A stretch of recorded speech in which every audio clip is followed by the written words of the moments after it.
Hər vaxtınız xeyir olsun. Hamınızı salamlayırıq. Qarabağ Kopenhagen oyunu öncəsi mətbuat konferansına xoş gəlmisiniz. Mətbuat konferansımızda baş məşqçimiz Qurban Qurbanov və futbolçumuz Leandro Andrade iştirak edir. Öncə baş məşqçimiz fikirlərini bildirəcək, daha sonra Leo öz fikirlərini açıqlayacaq və sonra suallara keçərik.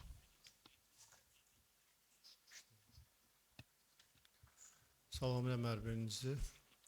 Bizim qonaqlarımız da var, səhv etmirəmsə Danimarkadan gələn. Hər birini salamlayıram. Və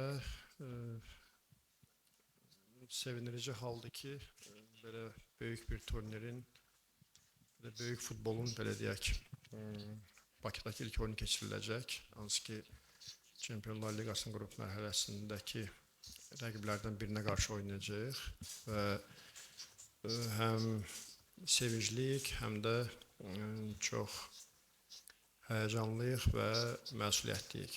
Yəni, belə bir oyunda, əlaqəsə ilk oyunda ümumiyyətcə diqqət bilirik, həddindən artıq çoxdur və azərkeşlərimiz, demək olar, Azərbaycan hər bölgəsində azərkeşlərimizin marağı bu oyuna çoxdur və bacardığımız qədər bu rəqibə qarşı hazırlaşdıq. Düzdür, vaxtımız çox az oldu. Maksimum imkanlardan istifadə etdik və bugün də imkanımız olacaq ki, biraz yenə hazırlaşa bilək. Və yaxşı komandaya qarşı oynayırıq, çox ciddi rəqibə qarşı oynayırıq. İnanıram ki, futbolçuların öz qabiliyyətləri ilə, öz bacarıqları ilə yaxşı mübarizə aparacaqlar və ən azından azərkeşlərimizi sevindirməyə çalışacaqlar. Belə. Leo.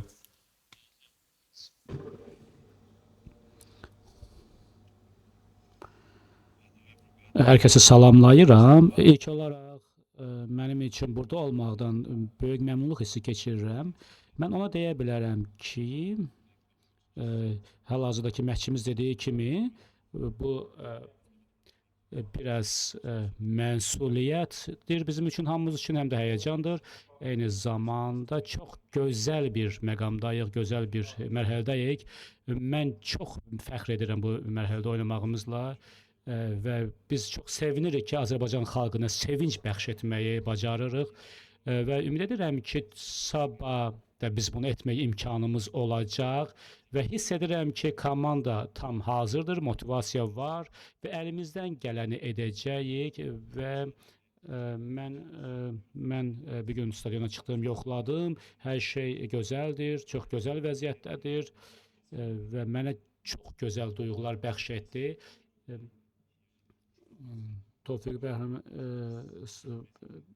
Bəhrəmov stadionunda oynamaq çox gözəl bir duyğudur, çox gözəl atmosfer olur. Mən sabahı səbirsizliklə gözləyirəm ki, insanlarımıza sevinç bəxş edək.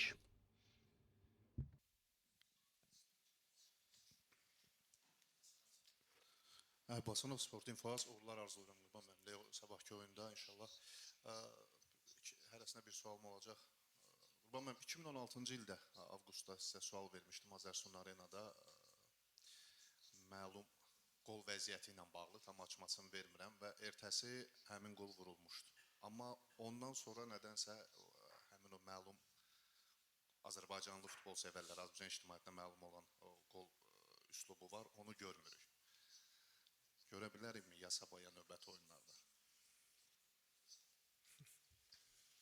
Nəzərə alsaq ki, həmin vəziyyətlərdə çətinlik çəkirik. Yox, niyə? Elə çətinlik çəkmirik. Rəqibimiz imkan verən dərəcədə onu eləyəcəyik. Yəni, elə rəqiblər var ki, məncə bütün rəqiblər buna hazırdır. O qədər təkrar olunub ki, bütün rəqiblər buna hazırdır məncə. Hər şey ola bilər. Leonun sabahki oyunla proqnozu maraqlıdır. Sabahki oyunla bağlı proqnoz.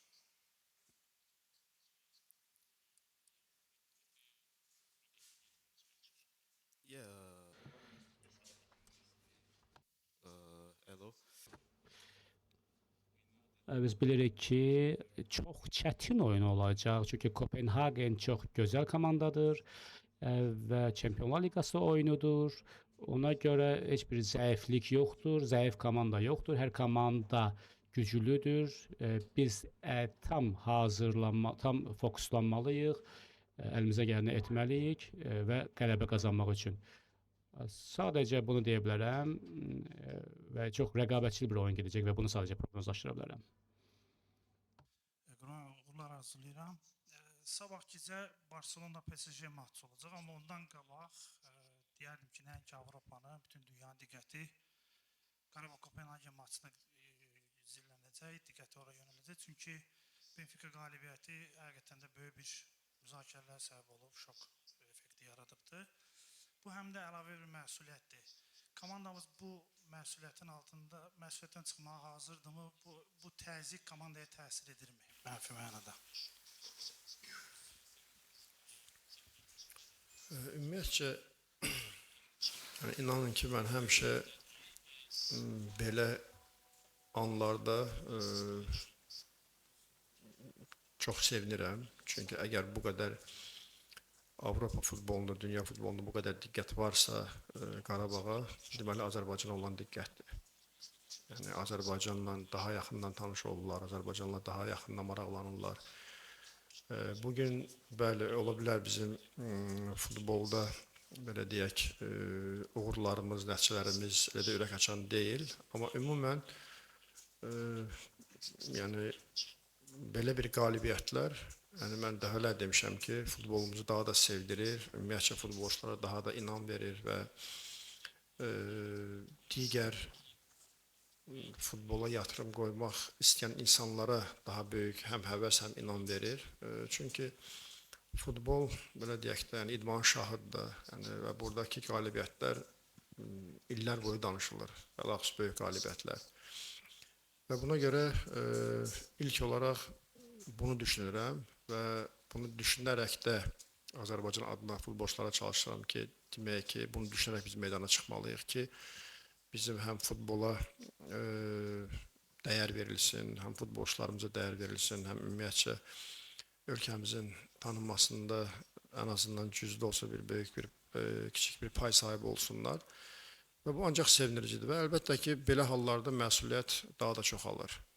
Daha da çoxalır və ən vacibi də odur ki, hamınız inamla gəlirsiniz bura.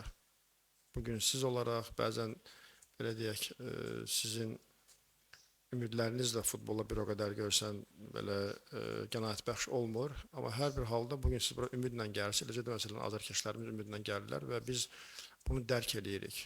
Və bəli, həyəcan mütləq olur. Yəni, bunun arxasında, əgər həyəcan varsa, mən buna həmişə razı qalmışam, çünki bunun arxasında məsuliyyət durur. Və məsuliyyət də olduqda, əlbəttə ki, məncə istənilən uğur əldə eləmək olar. Bu gün olmasa sabah olacaq, sabah olmasa o bir gün. Və hər bir halda ola bilər, bəlkə oyunun əvvəlindən, inşallah olmaz, ola bilər ilk dəqiqələrdən hansı bir həyəcan olsun, məsuliyyət və ümumiyyətcə idman belə bir şeydir ki, o cümlədən futbol, yəni o işin içinə girdikcə sənin o qorxun, həyəcanın, onlar yavaş-yavaş yox olmağa başlayır. Bəzən hisslənirsən, bəzən uduzursan, bəzən yıxılırsan, bəzən vurursan belə. O, belə deyək, o həyəcan, o qorxu yavaş-yavaş yox olmağa başlayır. Ona görə vacibdir ki, bunu dərk eləyərək meydana çıxasan. 90 dəqiqə ərzində qorxu olsa, bu böyük bir problem yaradacaq. Amma şükürlər olsun, bizdə belə bir şey yoxdur və inanıram ki, həmin o həyəcanın, məsuliyyətin arxasında yaxşı qalibiyyətlər durur. Buyur, Səna. Uğurlar sabahki oyunda. 2017-də ilk dəfə Çempionlar Liqasının əsas mərhələsində onda bütün oyunlar Bakı Olimpiya stadionu keçirildi. O dövrdə də fikirlər var idi ki, bu Bəhramov stadionu komandaya daha uyğundur, daha doğmadır. Maraqlıdır, indi gələndə imkan oldu mu maraqlamaq o dörtlüyünün vəziyyəti və bu stadion daha rahatı demək olarmı komanda üçün? Daha çox oynaşımı. Təşəkkür edirəm. Var elə bir şey, hansı ki, burada bəlkə futbolçular üçün özünü daha komfort hiss edirlər, amma əsas, belə deyək, Bakıda olmağımızdır. Əsas Bakıdakı bizim həm qonaqları qəbul etməyimizdir, həm də azərkeş kütləsinin çox olmasıdır. yəni bu il də əgər Olimpiya stadionunda hər hansı bir hazırlıq olsaydı, bəlkə bu il də biz oyunlarımızı orada keçirərdik. Çünki həqiqətən bu çox böyük bir turnirdir və bu oyunlarımıza maraq həddindən artıq çoxdur və belə olduğunda həm Azərkeşin stadionuna yığılışması, həm də ümumiyyətcə geniş arenanı belə deyək Avropaya göstərməyimiz o da bir əlavə bir faydalı bir iş olardı. Amma hər bir halda meydança yəni amili rol oynayır. Yəni hal-hazırda burada futbolçular özlərini daha komfort hiss edirlər və Olimpiya stadionunda olsaydı, yəni məsuliyyətimiz yenə eyni olaraq qalacaqdı. Buyur Orxan. Qurban müəllim sabahki oyunda uğurlar arzulayıram məndə. Həm Qurban müəllimin sualımı da Sənan bəy qeyd elədi, otorite ilə bağlı sual verdi. Son 2 oyunda Tofiq Fərhun stadion otoriteyi elə də yaxşı deyildi. Hazırki durumu nə vəziyyətdədir? Sizə bu barədə məlumatınız var, yoxsa yox? Normal, nə qədər belə deyək də, yaxşı olmasa da, yaxşı görünməsə də biz həmişə razı qalmışıq.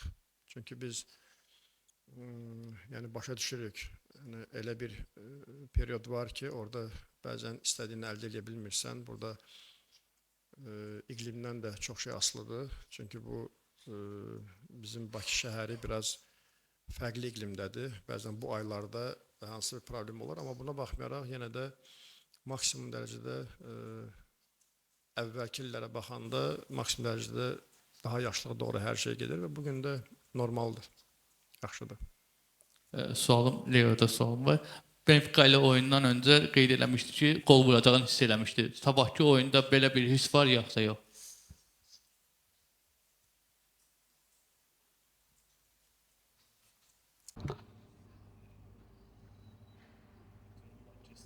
Sabah sadəcə bu nöqteyi nəzərdən fokuslanmıram oyuna. Mən ancaq fikirləşirəm ki,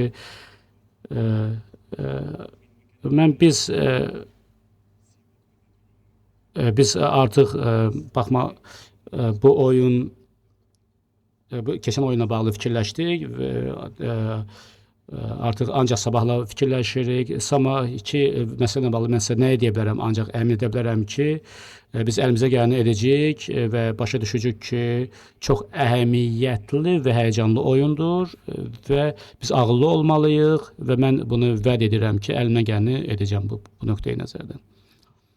Buyur Mehman. Mən gərək fikirləşim sabah Leonu ilk 11-liyə qoymağa.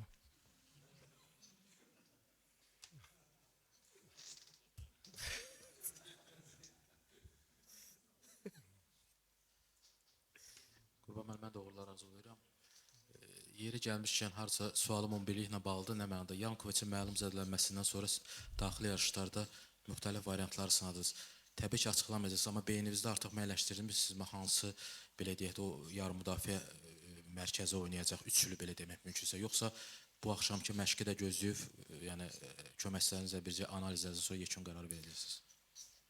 Təxmini bilirəm, amma yenə də dediyim kimi, axşamki məşqdə bir neçə rotasiya da eləyəcəm, yəni baxacağıq.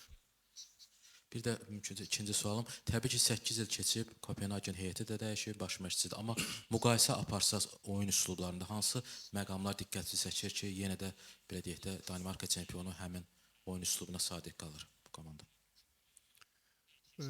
Bu komandanın, bu klubun üstünlüyü elə ondadır ki, öz oyun fəlsəfəsindən əl çəkmirlər.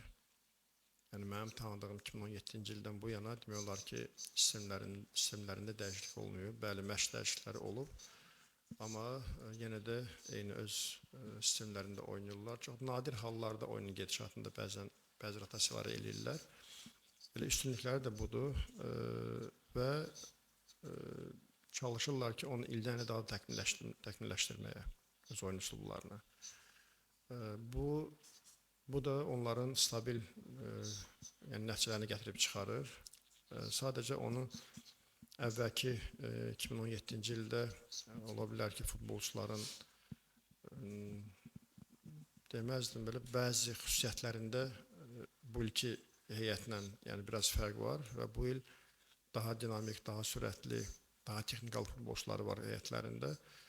Amma ümumi klubun fəlsəfəsi həmişə yerində qalır və bu da bu klubun ümumiyyətcə yaxşı nəticələrinə gətirib çıxarır.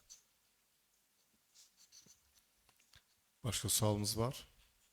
Buyurun Anar.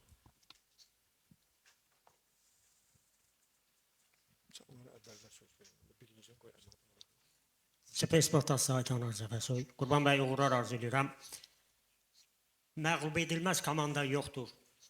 Qurban bəy, Qarabağ Kopenhagenə qalib gəlməyin yolunu tapıbmı?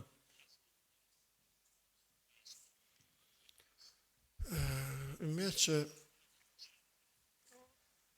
yəni qalib gəlməyin düsturu olur. Bu tək Kopenhagenə qarşı yox, ümumiyyətlə bütün rəqiblərə qarşı. Futbolda zaten bizim işimiz ondan ibarətdir ki, qalib gəlmək üçün işləyirik. Hə, sabah məğlub ola bilərik və yaxud digər rəqiblərə məğlub ola bilərik, amma biz istənilən rəqibə qalib gəlmək üçün hazırlaşırıq və istənilən belə deyək, bizim üçün daha çox kiçik turnirlərdə qalib olmaq üçün işləyirik. Bunu nə dərəcədə əldə edirik, bu qarşımızdakı rəqibdən də çox şey asılıdır. Amma bacardığımız qədər hazırlaşmışıq və bacardığımız qədər çalışırıq ki, qalibiyyət üçün əlimizdən gələn, hətta artıqını etməyə, amma qarşımızda Kopenhagen var və biz onların da düşüncələrində, onların da göstərəcəyi oyuna hazır olmalıyıq.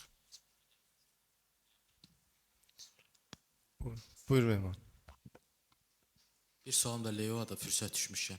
Hər bir baş məşqçi universal futbolçunu sevir və Leo'nun həm əvvəllər yarım müdafiə mərkəzində, sonralarsa sağ cinah winger oynaması ilə yəni seçilib diqqət mərkəzində. Mənə maraqlıdır. Leo'nun özü üçün hansı mövqedə oynamaq daha rahatdır və mümkünsə buna səmimi cavab verədi. Yəni şablon ifadədən biraz kənar ki, baş məşqçi hansı mövqedə oynatsa o mənim üçün daha yaxşıdır.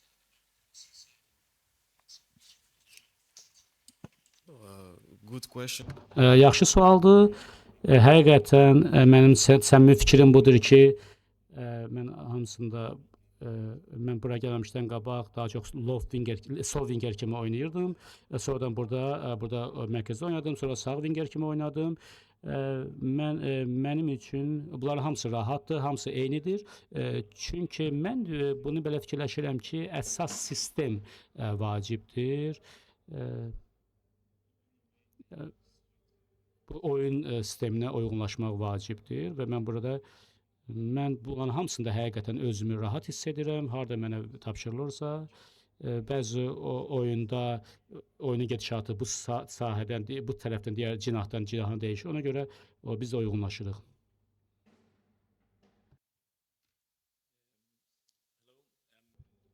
Hər kəsə salamlayıram. Danimarka mətbuatından gəlmişəm. İngilizce sual soruşacağım baş məşqçiyə. Siz məlumat verdiniz ki, təbii ki, Kopenhagen üstün cəhətlərinin olduğunu vurğuladınız və bunlarla bağlı nə edə bilərsiniz?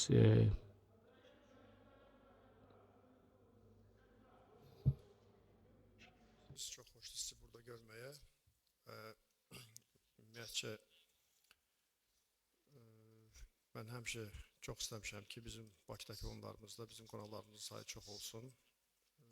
Allah üstü mətbuatdan çox işçilər gəlsin, hansı ki bizim gözəl Bakı ilə, ümumiyyətcə Azərbaycanımızdan yaxından tanış olsunlar. Və o cümlədən Kopenhagen, ümumiyyətcə belə mən 2017-ci ildə orada oynayanda çox bəyənmişdim. Yəni o şəhəri, çox gözəl şəhər idi və xatirimdə qalan ən, belə deyək, öndə olan şəhərlərdən biridir. Rəqibə gəldikdə, Kopenhagenə gəldikdə əlbəttə ki, üstün cəhətləri çoxdur. Çünki sistemli bir oyun oynayır. Bir tərəfdən bu bizim üçün asandır. Yəni biz qarşımızdakı rəqibi biləndə ki, meydanda nə etmək istəyir, onun qarşısını almaq bizim üçün bir tərəfdən rahatdır, asandır. Amma onun o tapşırığı futbolçuların yaxşı yerinə yetirməsi bu bizim üçün problem ola bilər. Və üstün cəhətlərinin vacib olan detalları ayrı-ayrılıqda biz incələmişik və futbolçularımıza çatdırmışıq və bugün də yenidən biz bununla məşğul olacağıq İnanıram ki sabah ola bilər bəzən oyunun gedişatında biraz taktiki savaş da getsin meydanda. Amma hər bir halda biz böyük istəklə, böyük diqqətlə bu rəqibə qarşı oynayacağıq və bu elə bir rəqibdir ki, mən də bir məşqçi olaraq bu oyunun nəticəsinə asılı olmayaraq bu oyundan həzz ala bilərəm. Çünki ola bilər ki, 90 dəqiqə meydanda mən də tam sırf oyunun içində olum. Çünki rəqib bunu məcbur eləyir. Onların bəzi oyunun gedişatında bəzi dəyişiklikləri, bəzi sürətli atakaları, bəzi mövqe atakaları bizə problemlər yarada bilər. Ona görə başda mən olmaqla bütün futbolçuların boyunda 90 dəqiqə oyun içində olmalıyıq ki, rəqib hər hansı bir problem bizim üçün yaratmasın.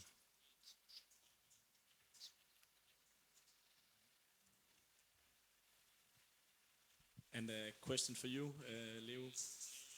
Və Leo'ya bir sualım var. Evet, Kopenhagen komandası hakkında bilirsiniz ve oyundan qabaq məşqçi sizə nə kimi məlumatları verib və təbii ki bilirik ki hər kəs nə bilirsə biz onu bilirik ümumi olaraq çox gözəl komandadır və fərdi səviyyədə çox gözəl futbolçuları var. Əvvəlki nəticələrindən də biz məlumatlıyıq və biz bilirik ki həddən artıq diqqətli olmalıyıq və ümumi olaraq bəli, yəni ümumi olaraq çox güclü komandadır. Yəni böyük məşhur adları var və çox güclü oyuncuları var. Yoxdursa, çox sağ olun. Təşəkkürlər. Sabah görüşərik. Sağ olun, sabah.